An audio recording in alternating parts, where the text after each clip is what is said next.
Olá pessoal, bom dia. Hoje é segunda-feira, dia 20 de julho. A semana deve ser marcada por uma divulgação um pouco menos intensa de indicadores econômicos. Ainda assim, tem coisas importantes para acontecer. Aqui no Brasil, a gente já viu o mercado diminuindo novamente a projeção de inflação para 2026, uma alta, agora se espera por uma alta de cerca de 5,15% ao mês, era cerca de 5,33% a projeção. Boa parte da explicação vem do bom comportamento, da explicação para essa, né, diminuição das projeções de inflação para esse ano, vem do bom comportamento dos alimentos. É verdade que o preço do barril do petróleo tem ficado em níveis mais baixos, apesar da escalada dos últimos dias, e isso sim ajuda a reduzir um pouco essa expectativa de uma inflação mais alta, mas bom comportamento dos alimentos, às vésperas, né, dos principais impactos do El Niño, tem ajudado na diminuição dessas projeções. Então, focos, mais uma vez, reduzindo ali a expectativa de inflação para 2026. Essa é a terceira semana consecutiva que o mercado joga para baixo a projeção de inflação para esse ano. Lembrando que 5,15% ainda é bem acima do teto da meta de inflação, que atualmente está em 4,5%. Então, um descumprimento da meta para 2026, a gente já não calcula mais a meta de inflação em calendário fechado, né?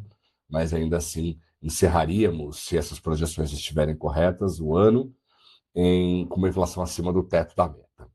Bom, além dos dados do Boletim Focus, divulgados na manhã dessa segunda-feira, a Fundação Getúlio Vargas divulgou os dados do monitor do PIB, uma espécie de prévia do Produto Interno Bruto brasileiro, enquanto o Banco Central tem o IBCBR, que é o indicador de atividade econômica oficial do BC.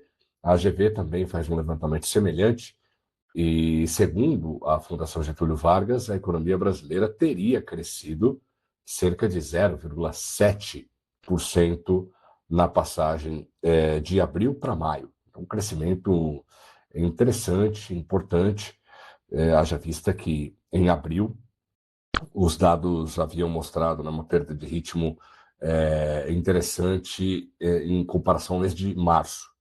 A gente segue naquela leitura de que os dados são ambíguos. De um lado, alguns indicadores reforçam a força da economia brasileira, de outro, existem sinais concretos de desaceleração da atividade econômica, por exemplo, aqueles que vêm do mercado de trabalho. A gente tem gerado menos postos de trabalho, a taxa de desemprego é baixíssima, o mercado segue resiliente, mas existem sinais agora evidentes de desaceleração, perda de ritmo do mercado de trabalho. Então, os dados são ambíguos. De um lado, os sinais de uma economia que cresce num ritmo bem menos intenso do que nos 2 últimos anos, de outro, uma economia ainda resiliente, como esses dados do monitor do PIB divulgados também nessa segunda-feira.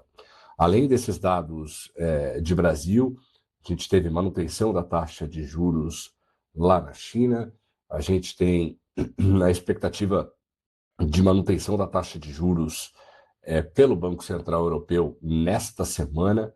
Isso tudo pode dar uma nova dinâmica ao mercado cambial ao longo dos próximos dias. Isso porque, embora os riscos inflacionários sejam de fato muito menores agora, né, para a Europa, apesar, de novo, né, dessa escalada no preço do barril do petróleo ao longo dos últimos dias, eles são menores, né? Os riscos inflacionários hoje são menores do que eram, por exemplo, há 2 meses. Então, o Banco Central Europeu segue vigilante, não é possível descartar nesse momento um aumento de juros pelo Banco Central Europeu nesta reunião ou em qualquer outra ao longo de 2026, justamente pela volatilidade dos preços de energia. No entanto, a expectativa para essa semana é de manutenção da taxa de juros. E como, por hora, está descartado um aumento de juros nos Estados Unidos, em função do bom comportamento da inflação por lá na última leitura, uma deflação forte além do esperado, isso pode criar uma dinâmica diferente do que a gente tem visto entre euro e dólar. A gente está no meio de novos capítulos de uma guerra comercial promovida pelos Estados Unidos, e da última vez que isso aconteceu, que essa questão comercial ficou mais aguda, O dólar, ao contrário do que muitos analistas esperavam, inclusive eu, o dólar passou a perder força muito rapidamente em relação a outras moedas que servem como ativos de refúgio, como o euro, a libra, o iene, coroa sueca, franco suíço. E isso pode acontecer novamente, dada a volatilidade, né, geopolítica, e toda essa incerteza em relação à inflação e, consequentemente, ao comportamento do Fed, do Banco Central Europeu, do Banco da Inglaterra, do Banco Central do Brasil, é difícil determinar que esse é o início de uma nova rodada de desvalorização da moeda americana. No entanto, da última vez que isso aconteceu, o dólar perdeu bastante valor em relação ao euro e à libra, principalmente, e é bom a gente ficar de olho. O Banco Central Europeu deve permanecer ali com as taxas de juros relativamente elevadas para padrões europeus, enquanto o Fed, por enquanto, está dispensado de um eventual aumento de juros em setembro, dada a deflação registrada na última leitura por lá. Isso, combinado com essa questão comercial, poderia dar algum suporte para as moedas europeias em relação ao dólar. E aí o Brasil, o real, pode se beneficiar desse movimento. Mas, como eu disse, tudo muito volátil, tudo muito incerto. Isso é uma leitura preliminar aqui. Vamos ver como é que o Banco Central Europeu se porta na reunião marcada para esta semana. E só para finalizar, essa semana tem dados semanais de novos empregos da ADP. A gente tem também volume, como de praxe, né, o volume semanal de novos pedidos de seguro-desemprego.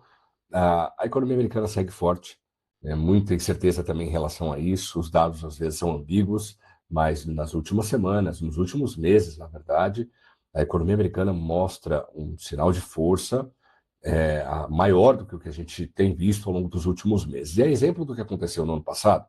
Antes da imposição das tarifas pelos Estados Unidos, a economia cresce muito rapidamente, um pouco em função da tentativa de empresas e consumidores de se antecipar a esse tarifaço. Para evitar pagar mais caro pelas importações, as empresas anteciparam essas importações. Para evitar pagar mais caro pelos produtos, uma parte dos consumidores podem ter optado por antecipar as suas compras.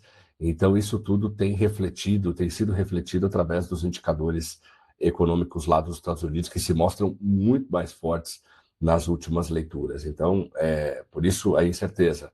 De um lado, a inflação norte-americana dispensa o Fed de aumento de juros, por outro lado, tem essa questão da atividade econômica bem mais forte que o esperado, até em função desses novos capítulos da guerra comercial. Então, os dados de seguro-desemprego desta semana e da pesquisa semanal da ADP, colocada em prática depois do shutdown do ano passado, podem ser um bom termômetro, né, de qual a extensão dessa aceleração econômica provocada pela antecipação à imposição de novo das tarifas pelos Estados Unidos. E aí, a partir daí, a gente vai tateando quais serão possivelmente os próximos passos do Banco Central dos Estados Unidos.